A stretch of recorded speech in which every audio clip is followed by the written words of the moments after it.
posto saúde hera, dadão ne enfrenta problema menos pessoal saúde, onde atende comunidade Sira. Sefisuku hera Antonino Marcos da Silva, jornalista Sira, e a aldeia Iloclaran suku hera posto administrativo Cristo Rei município dele, segunda-feira né. Suku hera é posto saúde e direito, mas bem pessoal saúde maxi menos, onde for atendimento da comunidade Sira.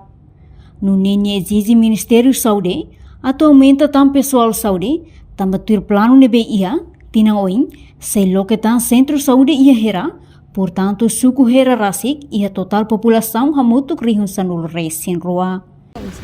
Ia hera itabeledehan estrada nasional kapaz, estrada sira liuba bairro serne maka sei arsidela, mas be ita luta na fatin para programa PNDS, programa PDM ne bele implementa itu nisso. Mas be di liuba hirak ne be mag durante ne halere, por exemplo, ansa infraestrutura ya mota ne dadau ne governo começa halon ne de espera kata bele finaliza la para tina no ine comunidade bel modo sakmat.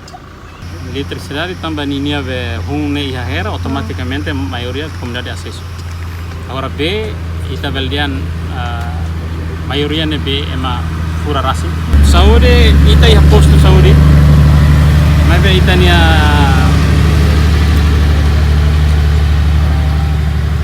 kalau rumah ita nia narsida membro sira tan la ne makladung barak tambah ne maka finalize ita exige para tu aumenta tan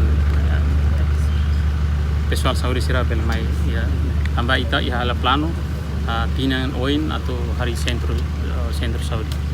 Também tinha total população na zona 10.000 12.000 recimo. Ida de. Então label acumula ema 12.000 recimo. Ita precisa centro ida para tu bele haluan tam para tu ne comunidade de 12.000 bele set. Ita khusus para karik bele aumenta tam. Seria o suficiente. Sim.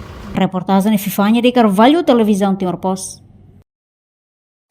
Janela informação ba emogoto. Atau tem informação atual dia kliu, kita haluha, haneham botão subscribe, like, halo comentário, no fahe tutang ba media sosial hotu.